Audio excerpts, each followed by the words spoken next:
Nothing feels right, the bittersweet of life keeps me up at night. Every step forward, 2 steps back. In this game of life, I'm losing track. Life's BS, where the bittersweet and the bullshit meet. Every day a battle, every win a feat. Through the highs and lows, I stand my ground. In the chaos of life, my strength is found. Smiles and frowns, they come and go. The bittersweet moments, they help me grow. Lost in the noise, trying to find my way. In this crazy life, I fight to stay. Life's BS, where the bittersweet and the bullshit meet. Every day a battle, every win a feat. Through the highs and lows, I stand my ground. In the chaos of life, my strength is found.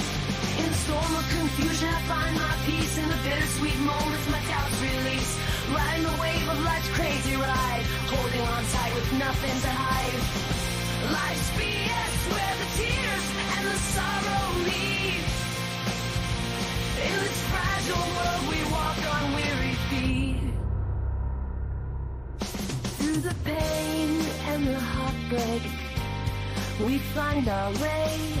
In the bittersweet moments, we live another day. Life's BS with its ups and downs. In the beauty of the struggle, we wear our crowns. Through the bitter and the sweet, we carry on, finding strength in the journey, even when hope is gone.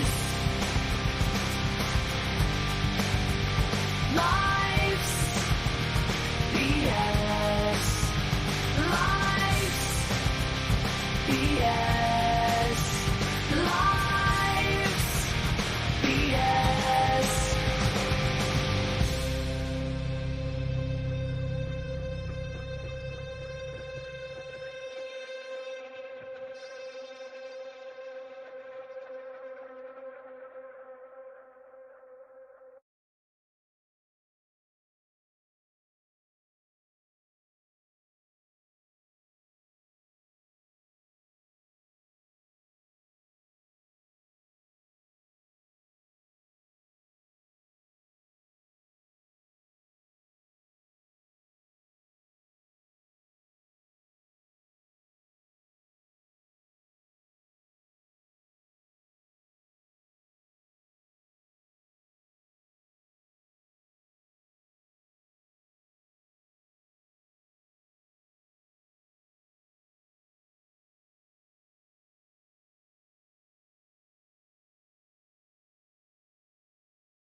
information, knowledge, secrets.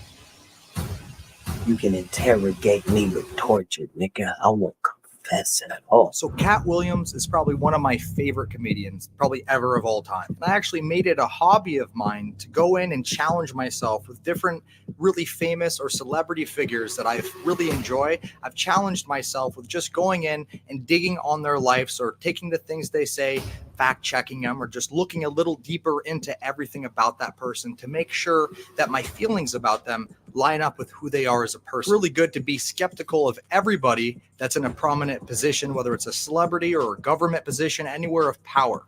I just wanted to know in this video, the question for me was, is Katt a Freemason, alchemist? Does he believe in Jesus? I really just wanted to know more about Katt, but specifically, is he in the Illuminati, right? I found some amazing, mind-blowing stuff. This is going to be a great watch for you. Stay tuned till the end. And the biggest thing to keep in mind is everything is connected. And I mean everything. If you were to read like thousands of books about people that knew a bunch of shit, like you start finding out that it's not really about knowing anything. It's about where to go to get the information.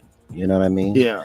So like when we look at all the ruins all around the world, like we're not seeing ruins of colleges and universities. We're seeing temples and synagogues and churches. And that's where that information was coming from for that period of time.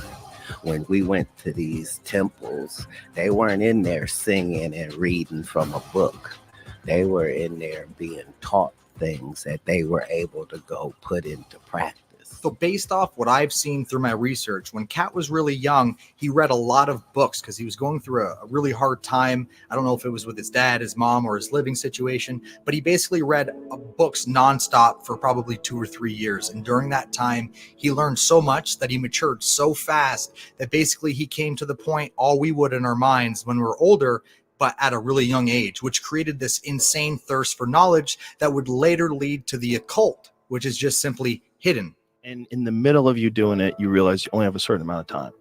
And you're like, God damn it, I'm just starting to figure this game out. I was probably like 5 years old when I had that moment. So I lucked out because it happened to me so early. If you follow information about humankind, you find out that in all parts of history, people were coming to this region for their information and their knowledge and things that were forbidden. And these were not these were the highest of human civilization. Here. Not even comparable to anyone else.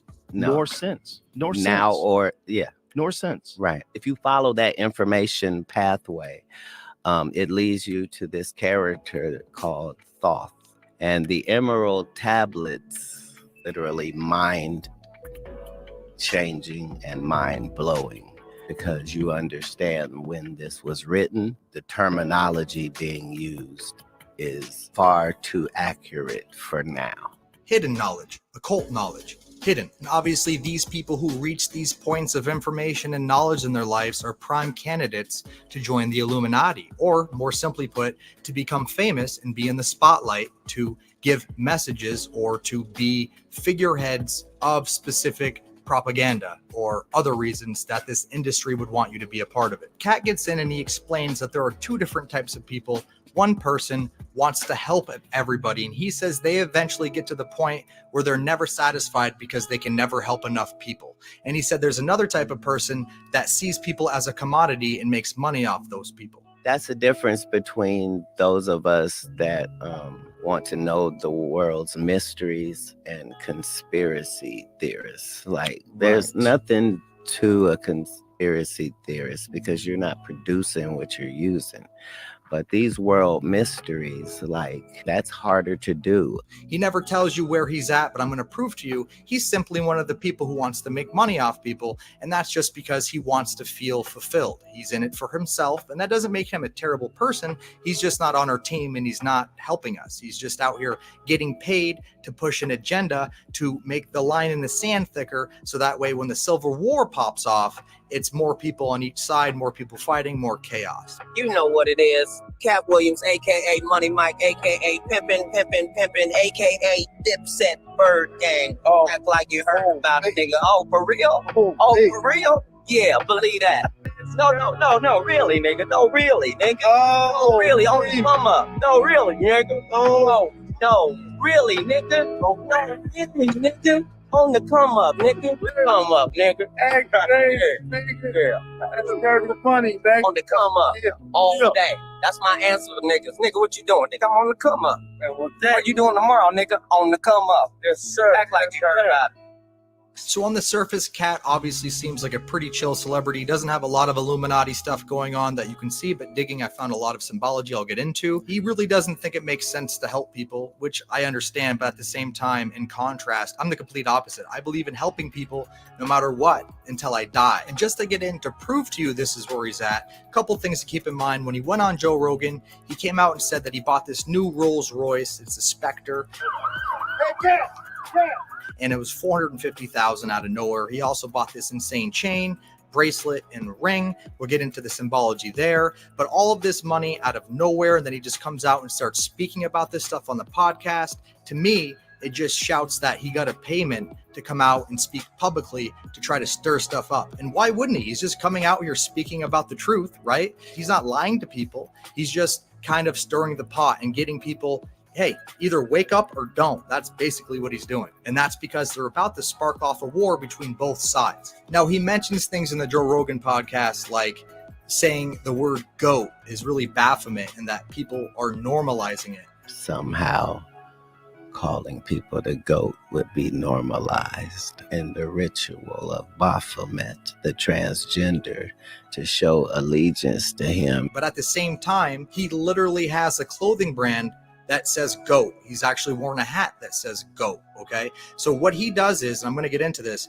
he says the truth, but then he does the opposite, basically hypocritical. And that's literally what folk means, which is what his chain means, which is what I'm going to get into. His clothing brand also has owls, right? And owls is a symbol just like OVO Drake. It's a symbol for Moloch. That's the owl at the Bohemian Grove that they worship. Bohemian Grove rabbit holes. I went there once. Bones. I got kicked out. Did you? You went to the Grove? Yeah.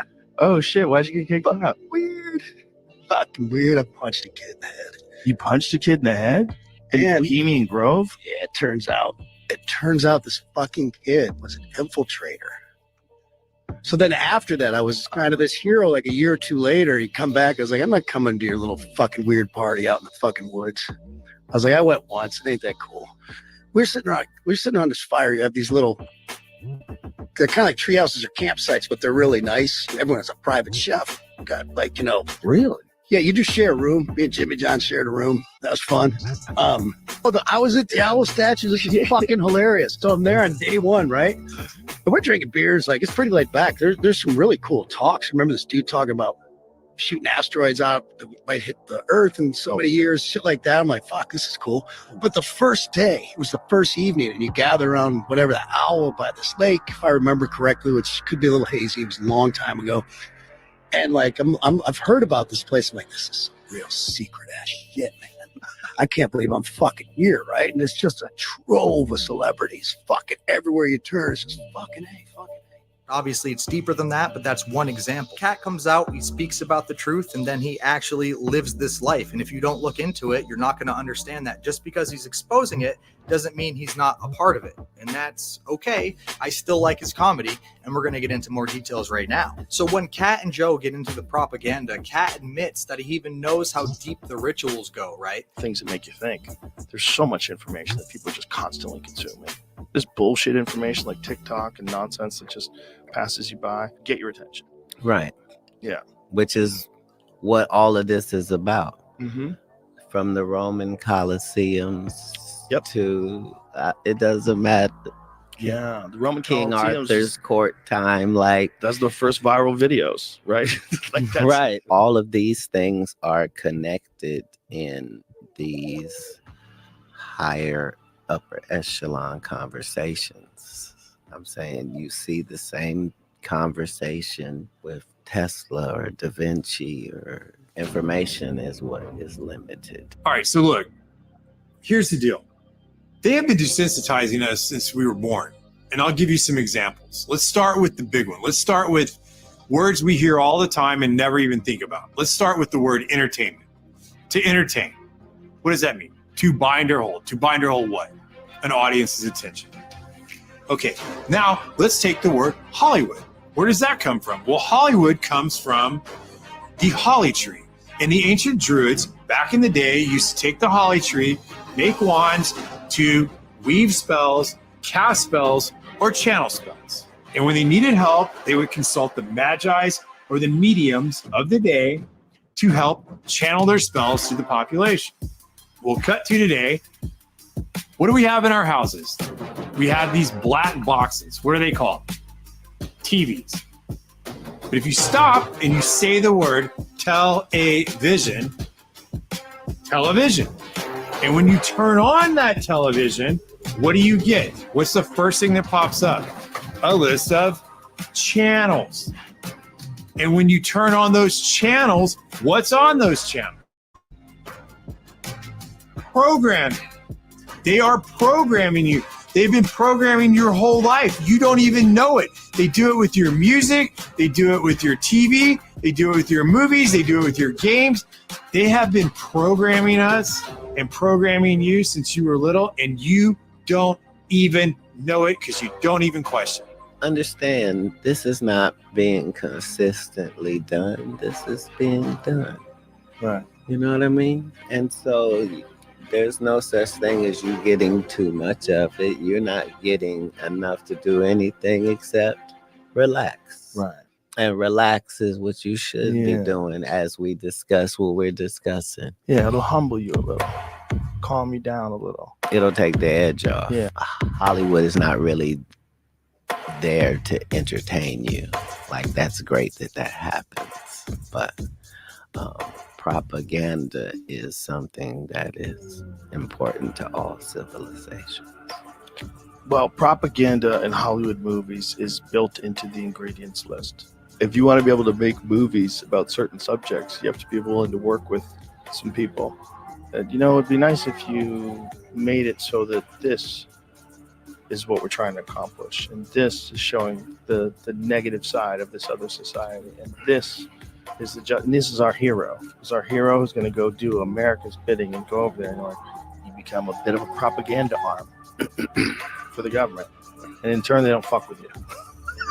In a movie like Zoolander, when they're showing you that they're controlling Derek Zoolander's mind through mind control, you realize that they're trying to desensitize you and to make you think that what you're watching is fiction because it's in a comedy.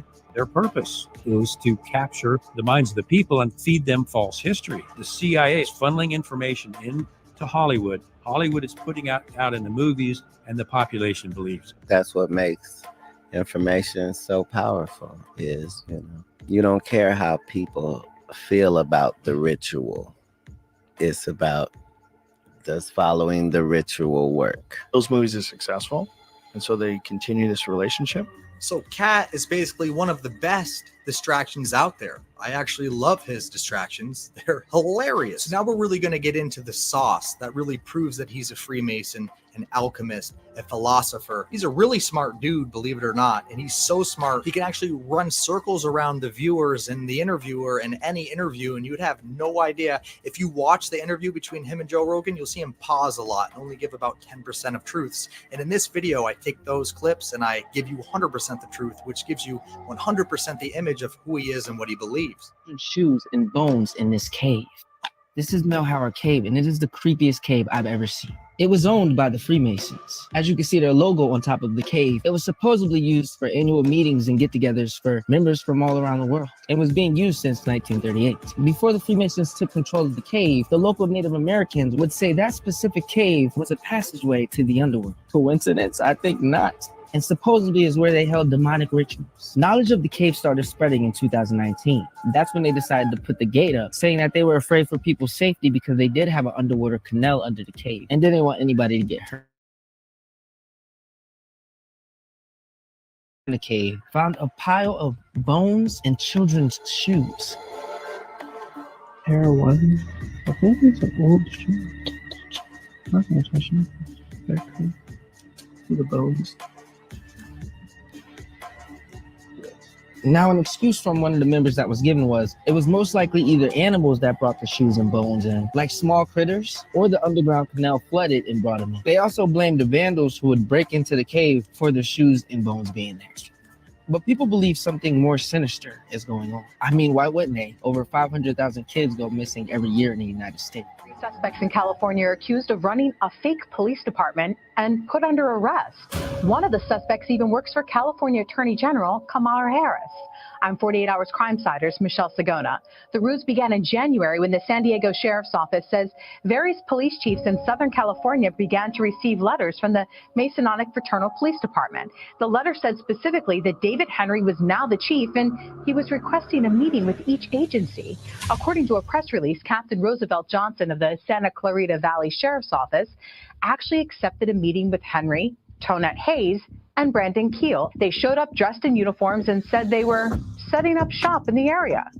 All three were arrested and now charged with impersonating a peace officer. The group claims to have jurisdiction in 33 states and in Mexico. They allegedly believe they're descendants of the Knights Templar and that their group was founded 3,000 years ago. But medieval scholars say their claims are incorrect and that the Knights Templar was founded during the 12th century Crusades in Jerusalem. Their mission was to protect pilgrims visiting the Holy City, and they answered to the Pope. Some historians speculate that they were tasked with finding precious religious relics during the wars. The legend of the Knights has been featured in popular Hollywood films like The Da Vinci Code, The Knights Templar. But the Templars were created to protect the Holy Land. That was a color. and National Treasure. As for the suspects, police say after serving a search warrant, they uncovered an array of badges, weapons, uniforms, and even police-type cars and equipment at two different residences.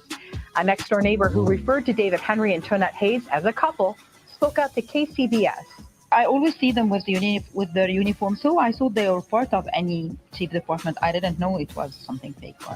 On the website, the group describes how they are different from police departments. The site says, quote, "We are born into this organization. Our bloodlines go deeper than an application. This is more than a job. It's an obligation." Investigators have not determined a purpose or a motive for the organization. Authorities also believe others may be involved, and they're accepting your tips to lead them to other suspects. What's the deal with the Freemasons? When did this start? This goes all the way back to deep antiquity. We're talking about 30,000 plus years ago. There were these brick masons in ancient Kemet called the Shattu. There was a pyramid war. There were two pyramid wars. The second pyramid war in the tablets talks about the fact that the Shattu helped Amun-Ra escape through a hidden passage in one of the pyramids. And before he left, he decreed that he would leave the kingdom to his Ra Kam. Kam translates into shield, Ra shield. Over time, it became Rothschilds that are now running the planet. Be a Shriner, you got to be a Mason. Before you be a Knights Templar, you got to be a Mason. And the more you go up in that pyramid, and the highest you could go is a Rothschild. Right. They're the highest of the highest. Really? Yeah, the children of Satan. Moloch is the actual owl that they worship out in California, all these big shots. And that's where they make the presidents, too. Really? They make presidents there. To do with yeah, you have to be a Freemason to be there. All the presidents were Freemasons. Okay. A small portion weren't, but they were Jesuits. It's just the same thing. Okay. Yeah, even the Pope. Yeah, everything is controlled by the white and black Pope. Yeah. So black and white, which is white and black tiles, is where we have our temple. That's where you get that. Yeah, the yin yang. You know, the good versus evil. You got to have one of the balance. They know which president they're going to make. They make them. All this political stuff. Right. That's just BS. Right. The all-seeing eye is the Lucifer. Right. Underneath them is the Rothschilds. Underneath them is the Council of 13. Underneath them, you got the Council of 33. True aspects of mystic power are more fascinating or buried more deeply in esoteric teachings and symbols. Thus, it was accessible only to selected candidates who had gone through the fires of initiation and vows of secrecy. Underneath them, you got the Council of Foreign Relations. And underneath them, you got, like 6 big companies. They own all the real estate and they own all like media. The Masons are the foot soldiers of the Illuminati. You understand the pyramid, right? Yes, yes. It's shaped like a triangle, right? So we're at the very bottom. Rothschilds, they run all that from their house. They don't leave that house. Why is that? I mean, because that's where the devil dwells. The devil could only be in one. Well, what's wrong with being a Freemason, right? Well, a lot of people see that a lot of elites at the top are all Freemasons, and it ties into Skull and Bones, it ties into the Jewish Kabbalah, it ties into Satanism, it ties into a lot of things. And basically, we see that a lot of low-level Freemasons don't see what's going on until they're in it so long, have built their brotherhood up so much that when they get told the truth, they will still stay in there, right? So the truth at the end, when they realize, is that they're really worshiping Satan 100%. There's pentagrams. They do say they have the Freemason, the Masonic Bible, but I promise you they do not believe in Jesus as the focal point. This man grills a 32nd degree Freemason, asking him who his supreme authority is. There's no way you believe in fraternity over truth. That's why I joined to get the truth, because everyone. Do you think you found it? That's a no. No. Nothing. You went through 32 degrees. You haven't found anything. 30th, 31st, 32nd, 33rd. You guys adhere to a supreme authority named Lucifer on page 321 of Morals and Dogma. I'm pure and virtuous and wholesome and innocent. How can you say anything bad about me? Sir, you need to be born again. I am born again. Now, did you just say that you are Lucifer? I am Lucifer. Okay, define Lucifer for me. Pure, virtuous, wholesome, innocent individual that's out to help people. Lucifer is? Yeah. Say that again. Lucifer is a pure, holy, virtuous. Now, see the Lucifer that God created? That's the same one. Oh man, this is great. I'm going to put this on the internet. Every Mason answers this like in a bland way. What's the significance of the apron? Well, it represents the purity. What is it covering? It's covering the life force energy, the penis. Yeah. Why didn't you say that? The significance is you're hiding the generative principle. The Egyptians did wear the apron still, even without the G, because they understood everything is built by that the will of the universe, the sexual essence. Yeah. So would you say it's a sex cult? What? It is a sex cult. All your secret powers are behind that apron. What's behind the apron is the penis. When the flap goes up, the penis is getting erect. I was a young child. I was being raped by my father. My father is a Freemason. As me, as a kid, I was about 11, 12 years old. At the time when these images were taken, I was going to school every day. I had, on the surface, a normal life. But I was taken to a lot of rituals in the Grand Lodge, or sometimes more locally in the local area where I live. What was the main way in which the Freemasons abused children, and you specifically? The main way was rape, but the worst ways were using your hand to kill another being. I saw a little boy being murdered.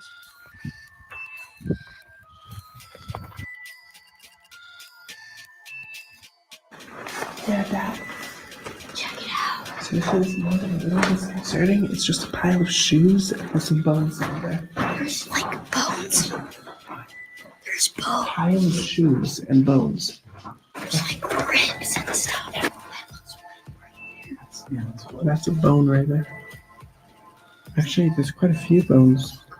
Ben Franklin, they found tons of bodies in his... Ben Franklin was a serial killer? No, he was like doing some weird shit. Was Ben Franklin's basement filled with skeletons? Repairs on Franklin's old London house turned up 1,200 pieces of bone from at least 15 people. For nearly 2 decades. By the way, this is from the Smithsonian. Damntriply.com. For nearly 2 decades leading up to the signing of the Declaration of Independence, Benjamin Franklin lived in London in a house on 36 Craven Street. In 1776, Franklin left his English home to come back to America. More than 200 years later, 15 bodies were found in the basement, buried in a secret windowless room beneath the garden. From a 1 meter wide, 1 meter deep pit, over 1,200 pieces of bone were retrieved. Remnants of more than a dozen bodies, 6 were children. Forensic investigation showed that the bones dated to Franklin's day. Holy shit.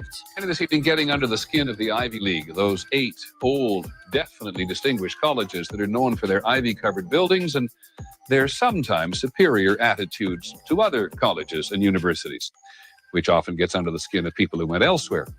Yale University is 300 years old this year, and were you to visit its campus, you would see that it still has exotic clubhouses, which look like tombs where Yale's legendary secret societies meet. Their prestige and importance have largely evaporated, but the rituals are still a secret.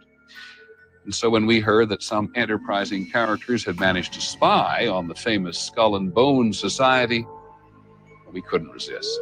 Here's ABC's Dan Harris. The videotape provides a grainy glimpse into what appear to be the initiation rituals of a secret society that's been around since 1832, whose members have gone on to be leaders of Wall Street and the White House, the Senate and the Supreme Court. They're sort of trying to scare the initiates, make them, disorient them, frighten them. New York Observer investigative reporter Ron Rosenbaum accompanied a team of Yale students who shot these pictures 9 days ago. Rosenbaum's curiosity about Skull and Bones was permanently piqued when, as a classmate of George W. Bush, he lived right next to the Tomb, the group's heavily fortified home. From their perch, Rosenbaum and his cohorts taped the Tomb's courtyard. What they captured, they say, was initiates, known as neophytes, being forced to kiss a skull, then members performing a mock killing. It may look like your average fraternity nonsense, but Rosenbaum says it's not. Even though it may seem silly to us, it seems to mean something to them, and you can't argue with the success of Skull and Bones. True. Famous alums include senators John Kerry and John Chafee, to name two, cabinet secretaries such as Averell Harriman, and 3 presidents, William Taft, George Bush, and George W. Bush, who's been reluctant to talk about Skull and Bones. Does it still exist? The thing is so secret, I'm not even sure it still exists. Edward VII, Edward VIII, and George VI were all Freemasons, as were 18 dukes and princes, including the Duke of Edinburgh. This year, His Royal Highness Prince Edward, the Duke of Kent, celebrates his 50th year as Grand Master of the United Grand Lodge of England. His Royal Highness was proposed into Freemasonry by the then Grand Master, the Earl of Scarborough.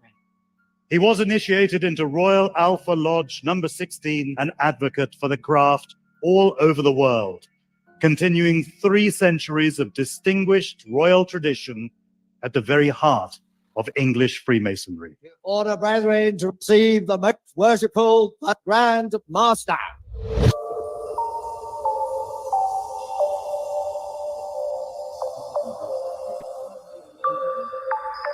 As permanent master of these 3 lodges, I now call on my deputy masters. I was a young child. I was being raped by my father, but it got a lot worse as I got older. My father is a Freemason. As me, as a kid, I was about 11, 12 years old. At the time when these images were taken, I was going to school every day. I had, on the surface, a normal life. I saw a little boy being murdered by the Freemasonic group. And in this particular ritual, which is in the Grand Lodge, there were many little boys. I saw how there was rape in different rooms of the Freemasonic building, where the little boys and me were taken into rooms and raped by these men. And this boy, he was lying on the altar, and then they made each little boy in turn come up and stab him with a knife in the heart to kill him. Why do you think they did that? To have power over you so that you won't speak out. I hope this video can help people identify children that are being abused in order to help those children find support and help. It's especially important to see the ways in which children play. By playing, they often show what's happening to them, actually. Children who faced extreme violence, they are masters at hiding what's been done to them because their life depends on it. It just like the head off, but still hanging on. Okay. Yes, and then there's a big white bowl on the floor, and then the blood drips in, and then we pour it in a big silver goblet. When the police show up, young Jewish men fight the police, and a dozen are arrested. And now everyone is saying, what the is going on with secret Jewish tunnels in New York City? Out of all the theories in the world, one of the biggest ones is that evil people, human traffickers, love to dig holes. They love to burrow. They love to make tunnels. Underground tunnels, tunnels, tunnels. We've heard so much about it. The elites do it to have underground bunkers, etc. There's underground places you can travel, massive complexes. And this story that happened recently is about a small complex. An example, Ted Gunderson, back in the day, he's now dead. He was the head of the FBI. He found underground tunnels in a preschool where Satanists were abusing children. Now this recent thing with New York is kind of just bringing in all the light. Like this. We don't do that in America. They found in a synagogue, again, just because they were Jewish doesn't mean we can't talk about it. And just because they were Jewish doesn't mean all Jewish people are bad. Multiple different types of Jews. In the United States, there are 4 main kinds of Jews. This doesn't mean that all Jewish people do this to kids. There have been lawsuits and other claims in the past that they have been doing bad things to kids. They've even admitted certain things. Back in 2013, Vice did an article with a rabbi who said that literally there's a child sex rape assembly line. And then this has been going on that long and longer. So they literally found soiled mattresses, kid chairs, high chairs, and other strange things underneath this synagogue in which they were burrowing somewhere. So could this possibly be the tip of the iceberg? Who knows? Israel used this synagogue here for a long time. Let's have a look why. So this show was built in the late 1800s at a time when the Jewish people experienced pogroms. So what did the Jews who built this synagogue, what did they do? They made a tunnel, and this tunnel exists until this day. Have a look. I mean, lift up the stone, and look at this stone. Inside, you're able to... Who said that both George W. Bush and his father had anal sex with 100 men? How do you know that?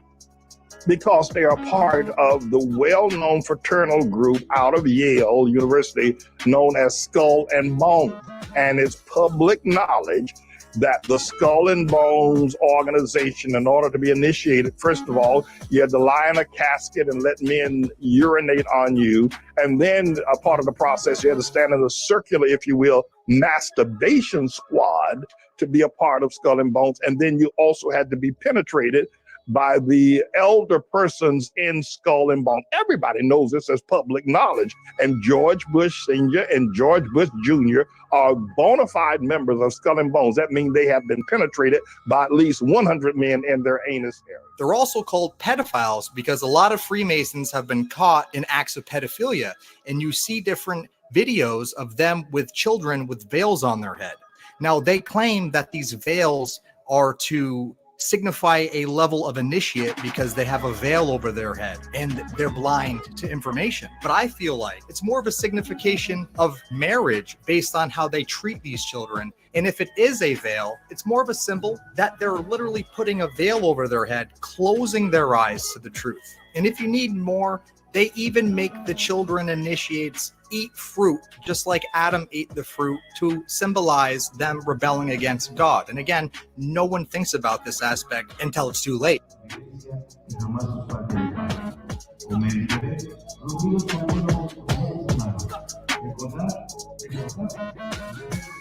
So when you're a Freemason, you basically become illuminated, therefore Illuminati, once you reach a high enough level. So the question we have is Katt part of the Illuminati? Is he a Freemason? Does he practice alchemy? Most alchemists, if not all, were all Freemasons, right? Alchemist, Freemason, Illuminati. They all go hand in hand. While these things may seem strange, as we look into the past, we find this sort of thing has been going on for years. The Catholic Church is well known for their systemic abuse of children worldwide, and baby farms were thriving just 100 years ago. So during the Joe Rogan Katt interview recently, Katt told Joe that he was too dark and said that Katt was illuminated. And again, the way he said this, you could think that he was just speaking in general and not about himself or to Joe, but I know the way they work and they double speak, and he absolutely meant this. That's why I can speak with impunity about the Illuminati, because I know who you would have to be in order for what I'm saying to bother you, number one. Right. Number two, I know your big secret. I know that you're not the Illuminati. I am. So you can't be illuminated. You're too dark. But the difficulty is getting people to believe something that they don't want to believe. And in each of these cases, this is where the money is. If you're just a capitalist, it is find something establish a value for it and make sure that that includes your profit and make sure people really want it. Right. It is very fundamental. Interesting facts. Mount Hermon, the highest United Nations base in the world, sits on the peak of Mount Hermon, which is where the fallen angels landed according to the Book of Enoch. This is where the UN got their color blue from, as fallen angels were also Hindu gods, which were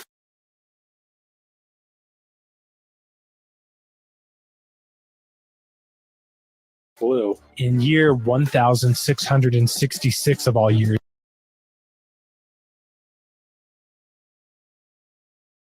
Louis XIV of France declared the meridian points, where 33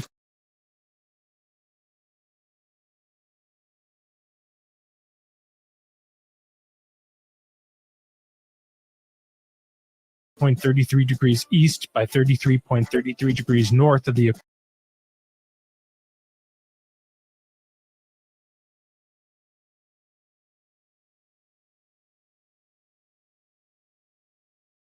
'Equator sits Mount Hermon. Keep in mind, a third of the angels fell from heaven, or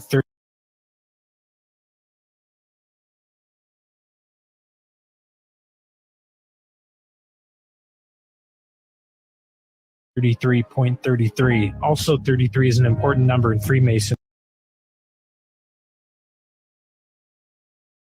It's also interesting that Hermon means forbidden place in the Encyclopedia of Britannica. So all throughout this interview, Katt basically hints to as above, so below, which is one of the ancient tenets of Freemasonry and the occult knowledge. He also doesn't believe in Jesus in the Bible in the traditional sense, or even as a focal point. So Katt says that Jesus actually went and learned occult information and knowledge in Egypt. So I obviously had to do some digging. So according to a specific text discovered in 1773, early high-level Christians wrote this text to preserve the teachings that were not in the mainstream of the Bible. It's called the Pistis Sophia, which is translated to faith wisdom or faith knowledge in Greek. This text gets into the origins of the universe, the origins of the divine realms and the organs, and the nature of the soul and the path to enlightenment. This is typical alchemist, Freemasonry, occult information, not necessarily bad, all depends on what you do with it.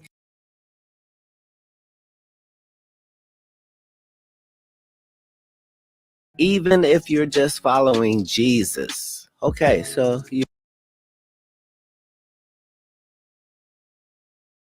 believe that he was perfect and that this was how he grew up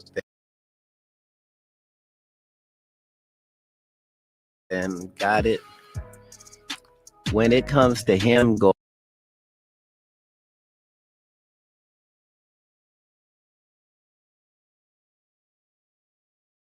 going to get information, he went to this specific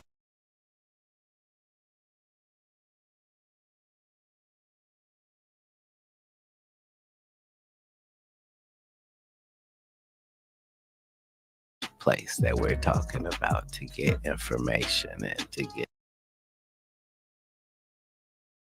talked. And that's not a hidden fact. Like,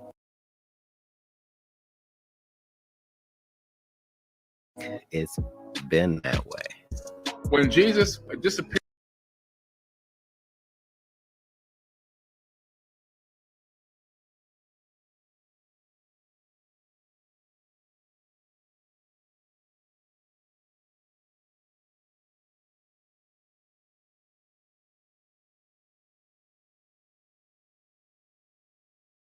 out of the modern day Bible at the age of 12, where does he go? He ends up in Egypt. And so he was there to learn the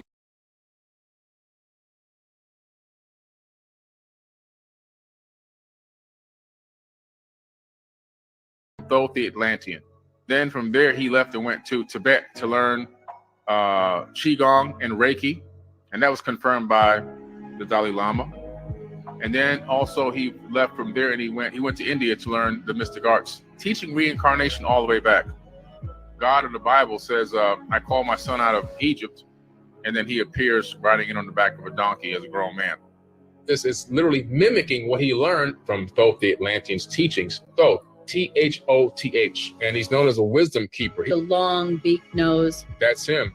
So religion started with Thoth? Yeah, so they took his teachings, his spiritual teaching, to the first baptism that was taught is in the Emerald Tablets. He talks about being baptized via elevated consciousness. It had nothing to do with splashing water and dumping your head in the pool and all this other kind of stuff. That was also another twist of the information. So I wrote this book called Compendium of the Emerald Tablets. In that book, I put the New Testament where Jesus is speaking and the Atlanteans' words from the Emerald Tablets side by side. And you see that Jesus is literally mimicking what he learned from the ancient mystery schools, which he learned directly from the Egyptian mysteries from both the Atlanteans' teachings. So he's not saying anything new in the New Testament.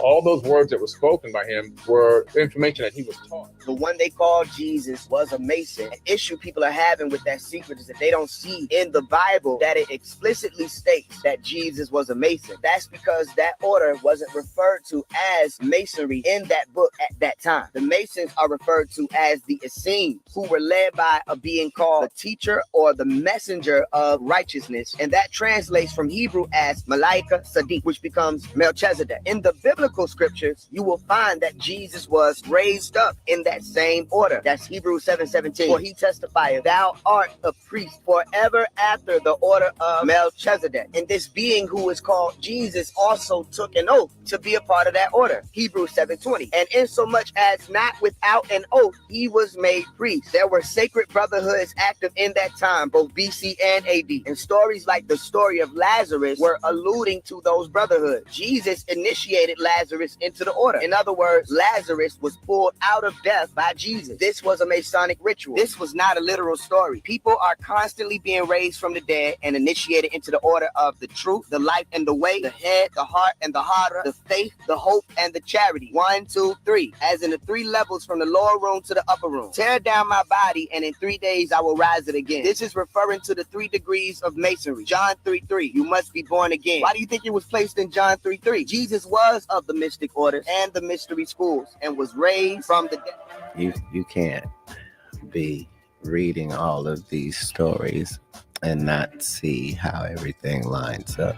Watch these 22 stars go and hover over the waters and then congregate over the Para Mount. Para means what? Means breath. Breath means what? Well, breath means spirit, and it hovered over the waters in Genesis. So we have, count them, 22 stars, Paramount, Paranormal Mountain. What could be the Paranormal Mountain? Well, I'll tell you what, it's Mount Hermon. What's crazy is in the book of Enoch, 200 angels fell on Mount Hermon and congregated, and there was 22 leaders that were named.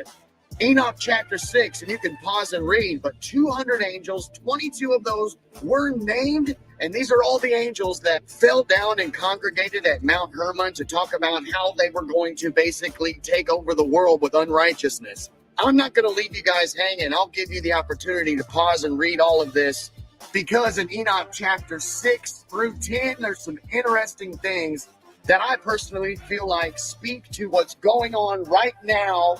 And when it comes to stars, Revelation 9 talks about a star fell from heaven and he was given the key to the bottomless pit. Revelation 9:11 talks about Apollyon. Mount Hermon means the mountain of the chief. What chief? Could it be that chief star that looked like lightning falling from heaven? Hey, Yeshua saw it. It's so funny that stars, falling stars, are referred to as angels and angels referred to as stars. And you got this Paramount with 22 of these named stars and the name Hermon meaning devoted to destruction. And in German, it means soldier. So this is the mountain of the chief where 22 soldiers met to talk about destruction. And it's so weird that celebrities are called stars. And there's the Hollywood Walk of Fame with all of these stars that are named. I'm wondering if these fallen angels have inhabited bodies and taken over to bring more destruction to the earth. Because it seems that Hollywood and the music industry, they all promote unrighteousness and ungodliness, and it's like they're trying to spread it across the world. So Katt also gets into the Book of Enoch in the Emerald Tablets. He thinks the Anunnaki were black, the original people. The Book of Enoch is basically the same as the Epic of Gilgamesh. It's the same in Hindu mythology, pagan Roman mythology. It's basically the foundation. Apparently the Watchers, who also were known as the Gorgori or Shiny Ones, were known as God's children or the fallen angels, also giants. The ancient law of the high heaven strictly forbids us from interfering with the mortal world. Yet you have done so brazenly. All I am guilty of, Imperius, is bringing justice, while you hide, cowering behind your throne. Silence! These Watchers told an Egyptian sage Hermes Trismegistus to write this book. He was also known as Enoch. And apparently, Anunnaki, the fallen ones, the fallen angels, they actually need to drink human blood to survive. Azazel, one of the worst Anunnaki, or the worst fallen ones, one of the worst Watchers, Azazel took God's classified information and gave it to the humans. That includes the black arts, weapons, even makeup, and astrology. It also led to fornication with humans and a whole godless era. It is a good book to get into. Emerald Tablet, also known as the Smaragdine Tablet, or the Tabula Smaragdina. Boy, I fucked that up. It's a Hermes compact and Trismegistus. A cryptic Hermetic text. It was highly regarded by Islamic and European alchemists as the foundation of their art. Though attributed to the legendary Hellenistic figure Hermes Trismegistus. How do you say it, bro? Trismegistus. Trismegistus. Yeah. The text of the Emerald Tablet first appears in a number of early medieval Arabic sources, the oldest of which dates to the late 8th or early 9th century. It was translated into Latin several times in the 12th and 13th centuries. Numerous interpretations and commentaries followed. So what does it say, though? The Egyptian god Thoth. Okay, it says beginning in the 2nd century BC onwards, Greek texts attributed to Hermes, a syncretic combination of Greek god Hermes and the Egyptian god Thoth, appeared in Greco-Roman Egypt. Those texts known as the Hermetica are heterogeneous collection of works that in the modern day era are commonly subdivided into two groups: the technical Hermetica, comprising of astrological, medico-botanical, alchemical, and magical writings, and the religio-philosophical Hermetica, comprising of mystical philosophical writings. Holy shit. Is this weed talk, Joseph? No, this is so legit. So legit, my man. So this dude was probably an alien. Dude. First of all, there are no probablys. Yeah. That's the benefit once you hear it or read it, is the fact that it's given in first person, and that's not possible. The things that are being said are impossible. Enough time has passed, though, that it's not like that. But I'm going to read that. He literally says, hey, there's a spaceship on Earth, and this is where it is. So Katt really believes the original people were black, and I agree with him. There is a lot of things supporting what he says, and it lines up with what the Moors believe, which is that America was originally Morocco, and the original people were quote-unquote copper-colored. And there's a Supreme Court case saying that the Moors are the oldest indigenous culture on Earth, and that was in 1995. The Greatest Story Ever Told, a book written by Lana Cantrell, said that we all originally had green skin and were copper-based. Now again, this could be black people, or it could be lizard people, or just green humans. First black president. Well, Barack, get off it there. Who's our first black president? Who's our first black Washington? Abraham Lincoln. Oh, Abraham Lincoln was a Melungian. Wow. Part black, part white, and part Cherokee Indian. Wow. You didn't know that. So boom. I think this is the real picture of him. I'm not going around saying that the other picture was him. Well, it's true. A piece of American history that centers around Annapolis. Here's 11 News reporter Katt Amara. A collection of signed documents newly acquired by Sam Brown and his family. One document for each of the 14 presidents of Congress before George Washington. I think it's important. I think it's phenomenal. I think that when you sit and talk about it, people don't realize that there were 14 presidents in a 15-year period. I found out there were 8 presidents before George Washington. I wanted to smack somebody. You know, I wanted to know why I was taught otherwise. Just tell me the whole story. I'll fill in the blanks. I think I also recall him saying that Barack Obama wasn't the first black president. So I started looking this stuff up and found out there were 14 presidents before George Washington and 7 black presidents before Barack Obama. The first 7 presidents of this country were black men. Surprise, surprise, surprise. And here are their names. I was really frustrated as a black person that we weren't included more in the Bible, right? I felt very good when I found that some of the books of the Bible that were banned because they had black guys in them. Really? What books of the Bible? This is the New Testament? Is this when they were? You've heard the book. Constantine? You've heard about the book of Enoch. Yes. Right? If you know that book, it says that Noah was an albino. You abandon your birthrights and constitutional protection. Americans are not aliens. Book reference. America. From Amerigo Vespucci, a Florentine who pretended to have first discovered the Western continent. What? Hold up. Run that back. Amerigo Vespucci pretended to have first discovered the Western continent? Did we learn about that in school? No, sir. Uh-oh. Book reference. At the time of the founding of this country, America was called Al-Morikhan because it was part of the Moroccan Empire, known as America. It was transliterated into America by the colonists, and eventually a story was made up that America was named after Amerigo Vespucci.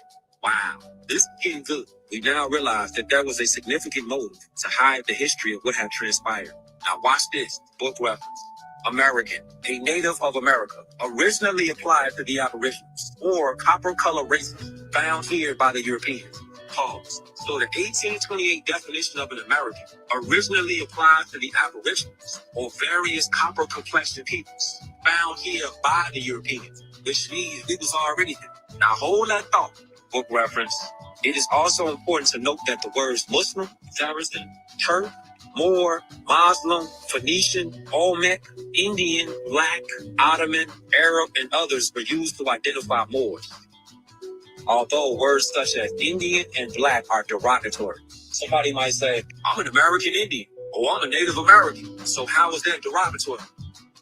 The name of a people must connect them instantaneously to land, history, and culture. Dr. John Henry Clark. Facts. So when you claim to be an Indian, you're in violation of law. Let me show you. United Nations Declaration on the Rights of Indigenous People. Recognizing the urgent need to respect and promote the inherent rights of indigenous peoples is derived from their political, especially their rights to their lands, territories, and resources. What? Lands, territories, and resources.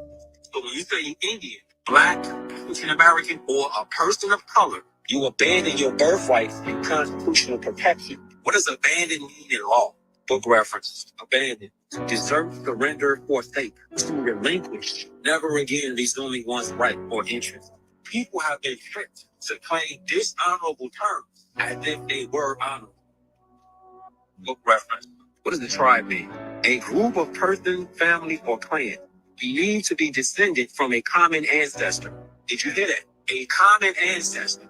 Consanguinity, kinship, blood relationship. Descended from the same stock or common ancestor. Inherit means you take by inheritance.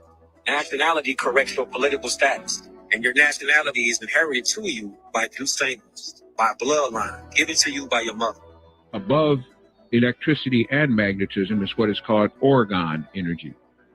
Those are bad words. You don't want to say orgone out here to this government and research scientists, because orgone means original. It's organic. It's orgasm, it's organic, it's organic people. And of course, they refer to those kind of people as original people.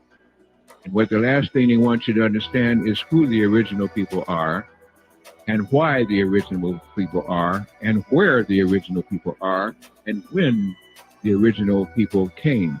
None of that will they teach you. But you do hear a word that's used a lot, it's called aboriginal. Never use that word aboriginal if you are indigenous to the planet. Why? Because it means to abhor the original person. Aboriginal means to abhor the original. To abhor means to hate, to envy, to covet, to dislike. Consequently, the word aboriginal means that you have a dislike for the original person. And the original person, of course, is a person with melanin. That's been proven so many times now that if necessary, I won't spend the time with an audience like you to go into that, but nevertheless. The oldest civilization, which they have marked in the Western Hemisphere to be the Olmec, or the Meckian, which you get, of course, you get Mexum from. That was talking about the Olmecs. The Olmecs were the oldest civilization here, and they ran this empire until just recently under various names: the Songhai Malian Empire, the Washington Empire, the Kushite Empire, the Ottoman Empire. All of these were just various names of the same empire, same people, the Moors. Now, the Olmecs being the oldest, they came out of the interior of the Yucatan Peninsula and came up into North America, spreading out along the Mississippi River. As a matter of fact, Prophet Noble Ali states in the oral statement tradition that it was Moors before the Europeans. Before the Europeans came, there was Moors living all up and down the Mississippi. Into Spain, that's another thing. When they say that the Moors from North Africa went into Spain, right? Mm-hmm. We today think North Africa is just the northern portion of Africa. But I just told you, under the Piri Reis map, the map of the empire, anything west of Mali was northern and western Africa. Or excuse me, northwest Africa. So that means over here. So when they talk about the Moors from North Africa, they talk about those of us from over here and those of us, them from over there, and what they call the Barbary States, which was Morocco, Tunis, Algiers, and Tripoli. We shut down the Roman Empire altogether. It was us on the northwestern, southwestern shores, and then in the far east, that was the Caliphate, and in the far east, you had what was called the Khanate, which was Timor, what they called Tamerlane, Genghis Khan, Kublai Khan, Attila the Hun, the rest of them. So we shut them down. During the Civil War, the Moors went to war against each other. Now, we destroyed ourselves in this. The Europeans did not come here and bring us down. We did that from inside, and they capitalized on the carnage. Do you understand? All of these buildings all around here, as I told in class last night, they're ours. They belong to us. They're ancient, these buildings. There's a whole city underneath this city. They went and burned all the major cities, the major energy centers on this globe we call an earth. Our ancestors set up these energy centers that we call Philadelphia, New York, Boston, Atlanta, Detroit, right? Chicago, Miami, Phoenix, Los Angeles. They are energy centers. They're not where they are in huge, large cities just because of some coincidence.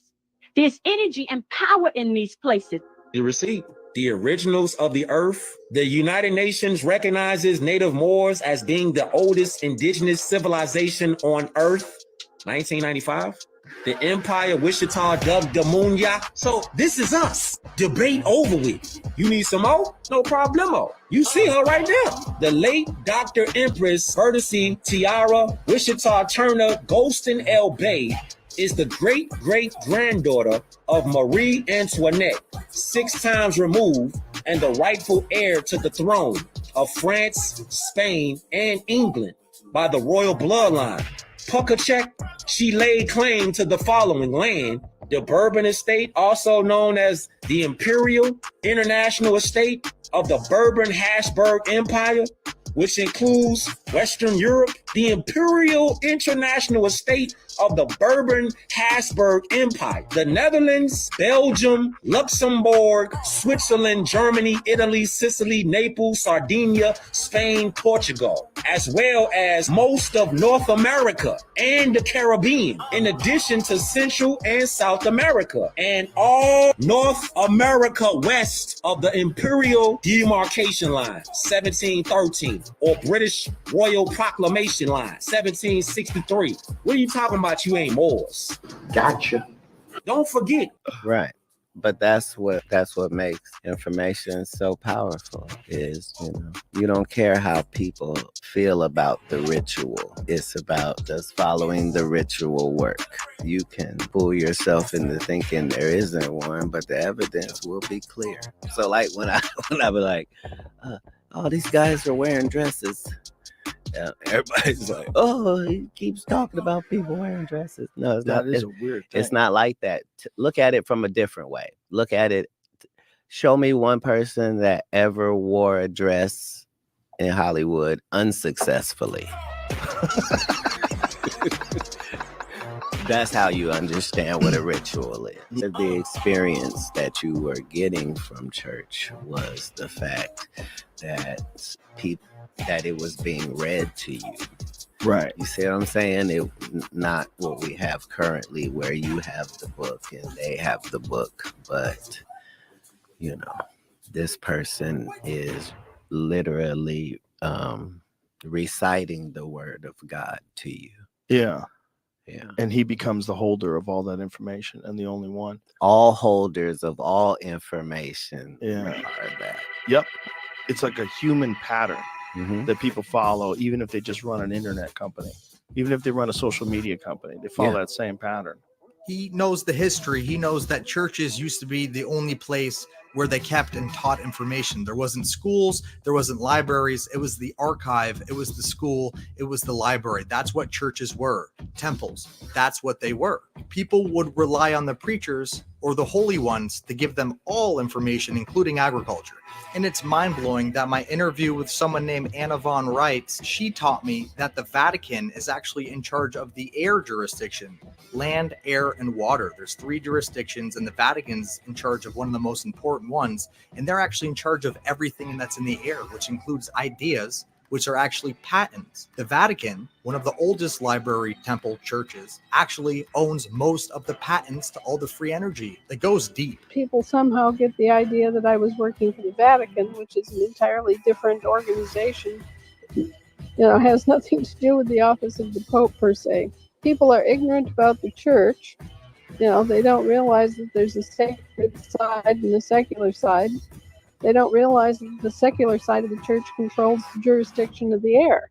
And all of the corporations and copyrights and patents and things like that are controlled by the church. The Pope or Vatican controls the patents. The Pope owns them. The Vatican does all of the management. So, the Pope is the one who has the power to liquidate any corporation on earth. But the Vatican is like the property manager. Okay? Thing a rational person can take from Hitler's story is being able to see what if you had unlimited resource and ability to just follow global rabbit hole. You find out that most stuff that is labeled BS is not BS. BS is very hard to come by. Well, the Hitler thing is real weird because the Nazis are really into the occult. At some point in the information process, that was required. It was required to be into the occult. So in like the world of medicine, like certain things, before they had a label of being toxic, you just knew don't touch it. Like, you know what I mean? You didn't know what it was good for, but those occultists were the keepers of things that did work, not things that did not work. Right. So throughout history, that whole process of thinking, anything that could fall into the alchemy conversation was seen as occult based, doing something unnatural. So even like the blacksmith was considered a part of that world through most of history. Really? Because he had an unnatural relationship with elements. He was able to take this and turn it into things. Oh, that makes sense. At the heart of all processes that are discussed at these pyramids and all, because they're all processes. Yeah. I've always wondered if alchemy is trying to regain lost knowledge. Like if at one point in time they did know how to just make metals. They did know how to create elements. They did know how to change lead into gold or whatever the fuck they wanted to do. That's what this whole line consisted of. Yeah. But it required money and time, and all royalty, all kings, all great leaders of the world. This is what you paid for.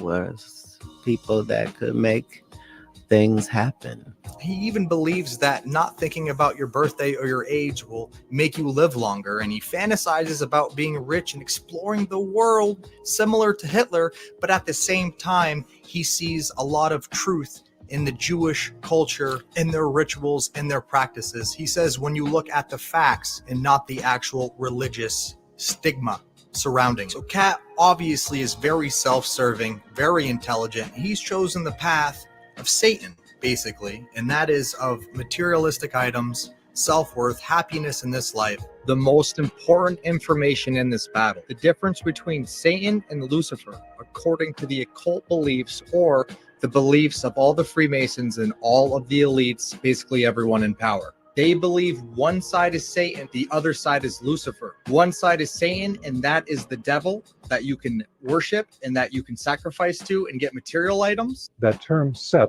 became Ha-Satan, and so Set became Satan. Now, Ha-Satan is a Hebrew term meaning the adversary, and so it means that this is a being that has an adversarial relationship to the human being. And so that's where we then got the concept in the West of Satan. Again, this is a dark type of being, very different from the Luciferic beings as beings of light, becoming completely materialistic, so that we don't even believe that spirit exists. Spirit is some type of illusion that we have. There's nothing but random evolution over time through completely physical, biological processes, and there is no spirit, there's nothing of that kind. So this becomes a kind of modern materialistic scientific perspective that's very sharp in some ways, but has absolutely no spiritual perception. And on the other side is Lucifer, god of light, knowledge, and where you go for all your information. For the left-hand pillar, you have spiritual beings that don't understand or really care for the physical world.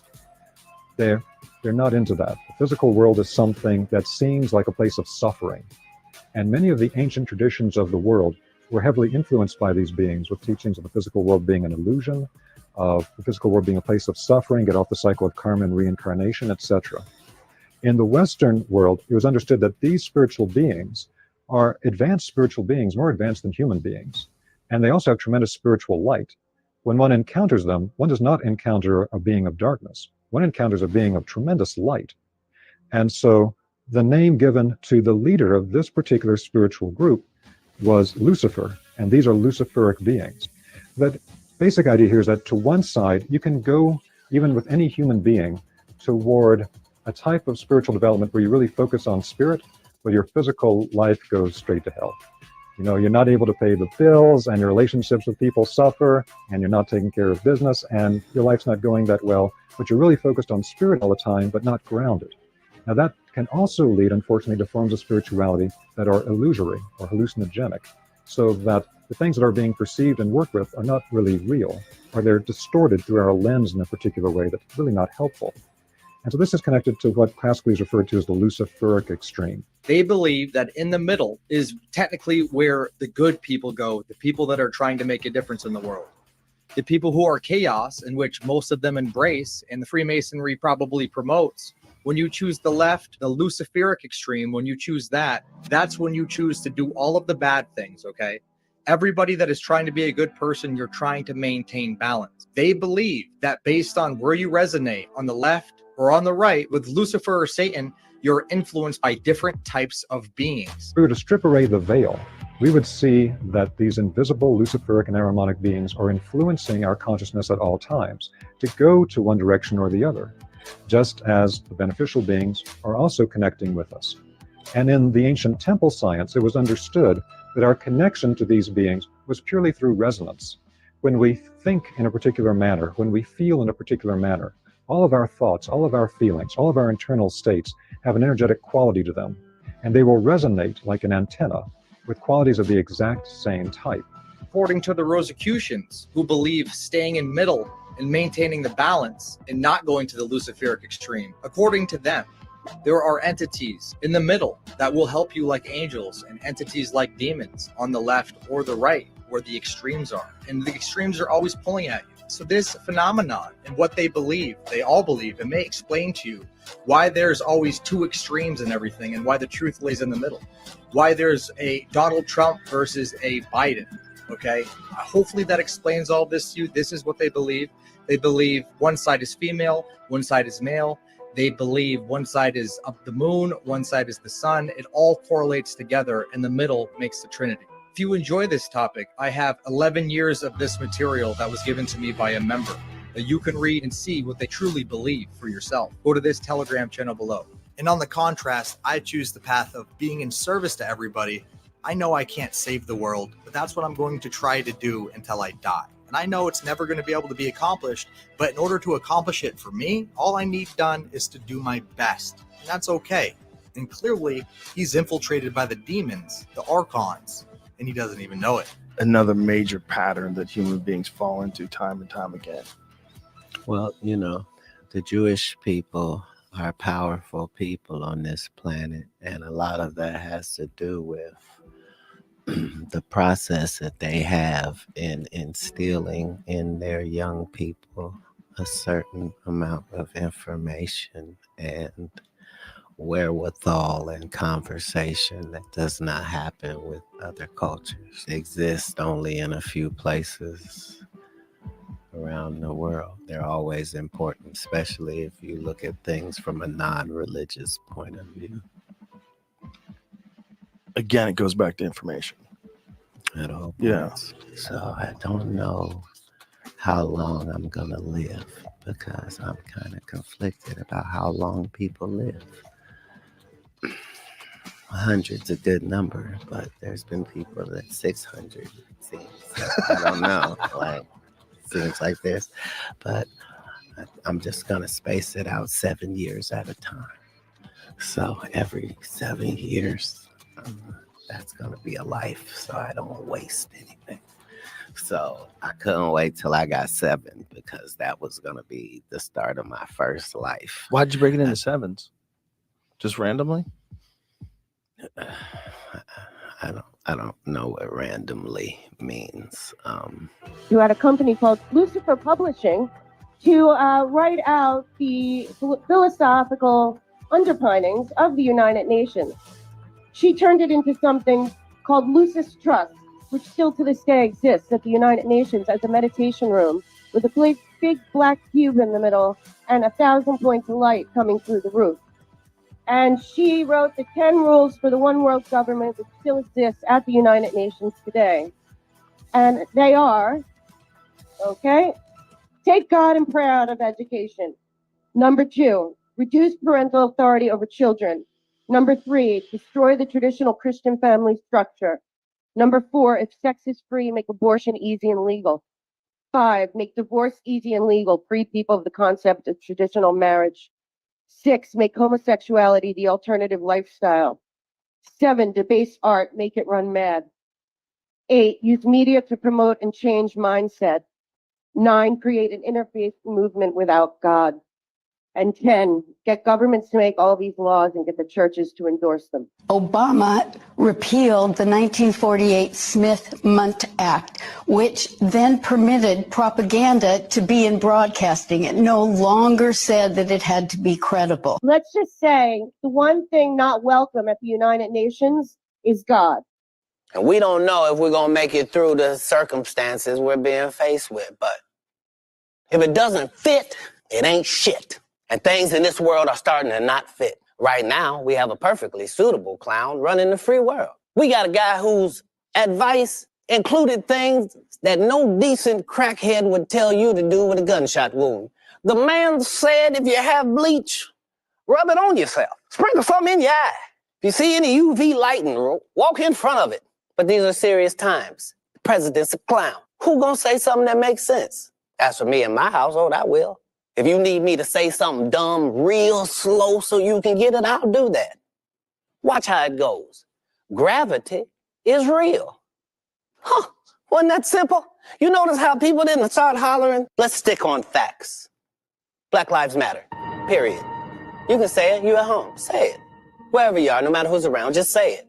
Say it because it's a fact. I want to apologize if some people have seen civil unrest and didn't understand that civil unrest is what happens every time a place is ruled by the people and the people's needs are not being met. Might not be the happy truth you want, but we deserve truth. Even one of the greatest cities in the world, New York, Even they have deep, dark secrets. Some of y'all thought you only had two choices, just like this election. You thought your choices was heaven or hell. No, you got another choice. Purgatory, limbo. Where you go when ain't nobody claim you. You just died and everybody said, you know what would save a funeral? And while that might be unpleasant for some, it's the truth. This is not close to the first pandemic, and here we are again. It's an airborne virus, folks. If you breathe air, put on a mask. And because we can all agree that breathing is important, we can all agree that you putting your knee on a man's neck for 8 minutes is just murder, just televised murder. So now there must be a reaction for that. I'm not gonna hide in a bunker. Time to get a bunker. Seems like it might be a good time to get a bunker. I'm on the front line with you. We are going to get rid of racism this time, once and for all, no matter what has to happen, folks.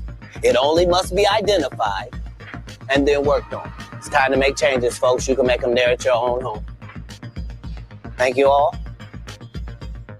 Have a good day. Be kind to your neighbors. If you see a sign that says Black Lives Matter, say out loud, white friends. Sure do. Watch how quickly things start to change in the country. Anyway, it's been a pleasure to be here. If you got some information out of it, I appreciate that. I have already done more than an elected official. I thank you, and good night.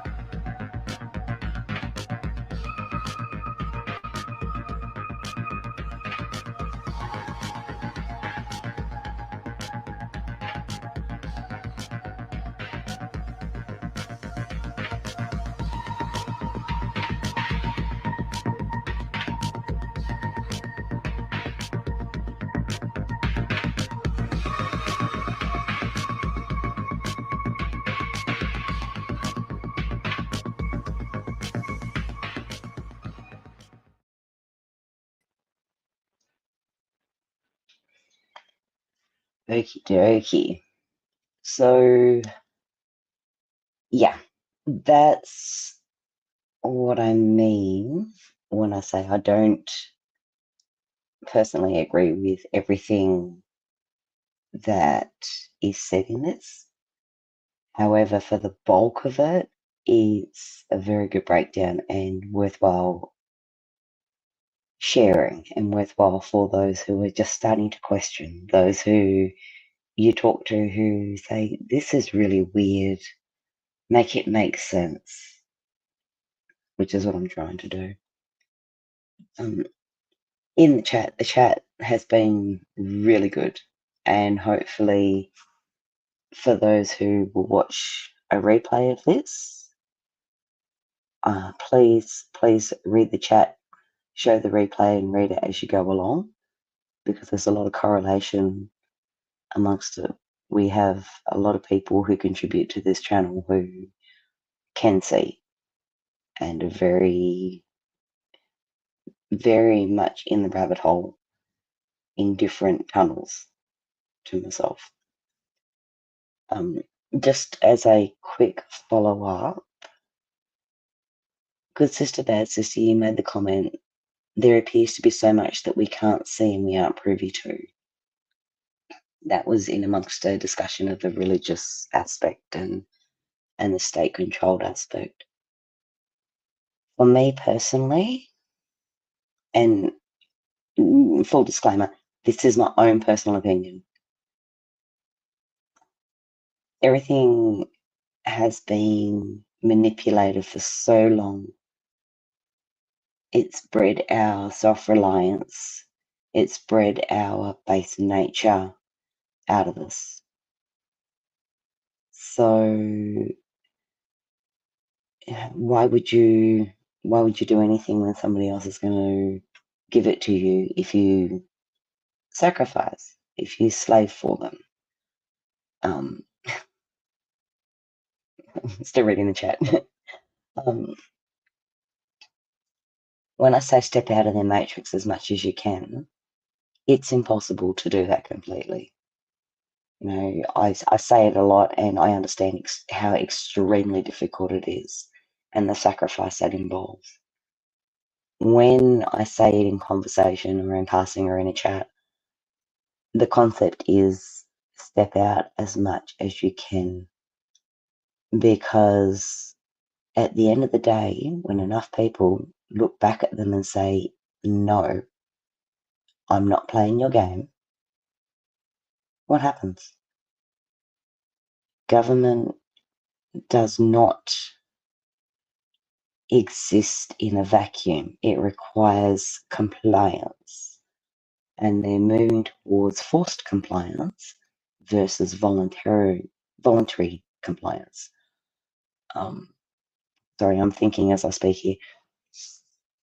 It requires forced compliance. Originally, it was designed to have somebody to make the overarching decisions of, we have $10, we need to repair this intersection, so to speak, as a theoretical pull a stone out idea.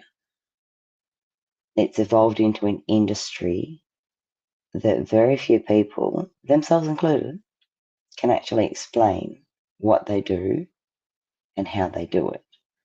90% of bureaucracy, hell, 90% of most industry is designed on polish a seat and justify yourself for your 40 hours of slavedom a week. I do not believe that any election is completely unmolested. I call it selections, not elections. I do not believe any of it is fair and represents the fair will.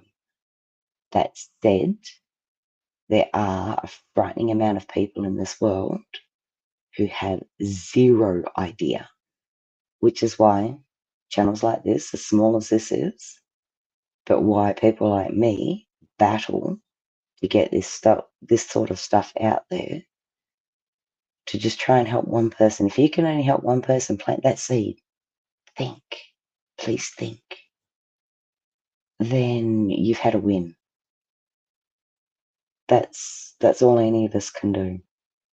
You know, and there's so many levels to the corruption, from the absolute evil bowels of hell that's breeding human beings. Underground, sure. Above ground, absolutely. Selling humans, selling souls. We're a soul here in a 3D existence. So get yourself right with source. You can call it whatever suits you. Personally, I go with source because that's what it feels like. There's a part in that video that said about living completely in the spiritual world versus living completely on the physical 3D world. And both extremes are horrendously bad for our souls. There is a happy medium, and it's very hard to find, but that is but one of the lessons that we're here to learn in this lifetime. Me personally, I don't think this is the only one. I think you learn a lesson and you learn it well. If you don't learn it well, you come back and do it all again. Much like actual 3D life experience. You repeat your bad mistakes until you learn how not to. Do we not? That's how a child learns that the stove is hot. When it looks red, it's hot. You touch it once, it burns. You touch it twice, it burns again. You learn in a hurry not to touch it 3 times. You extrapolate that out. So, anyways, that's just my 2 cents worth. I won't go any further on the religious thing because I do hold extremely different views to most people. Suffice it to say, the manipulations of man, of humans who are greedy for power, greedy for their share of what's not theirs to have, i.e. us, has its hands all over everything and isn't here to help. Again, in my opinion. Okay. So, Matt, no, you cannot. Well, you can, I suppose. It's up to you entirely. Okay, well, there's my giggle for the day. All right, guys. I will. Oh, jeez. Okay, Matt, if you're just woken up, have coffee, please. All right. I'm going to throw our outro song out for you, which is another one kind of produced by Matt, hence his screen name. Well, hello, birthday lad. Happy birthday. I hope you've had a good day. Latest one in chat, who turns up just at the right time as we're about to head off. All right, so that was part 1 of 5. We seem to have gotten through with no wrist slapping. So let's see. And I will see you all next Sunday for part 2, all things being equal. Thanks for joining, guys. Morning light creeps through my window, casting shadows on my broken soul. In the silence, I hear echoes of dreams shattered, hearts grown cold. Life's BS where the tears and the sorrow meet. In this fragile world, we walk on weary feet. Through the pain and the heartbreak, we find our way. In the bittersweet moments, we live another day. Every smile hides a story of battles fought and wounds unseen. In the quiet, there's no glory, just the remnants of what might have been. Life's BS where the tears and the sorrow meet. In this fragile world, we walk on weary feet. Through the pain and the heartbreak, we find our way. In the bittersweet moments, we live another day.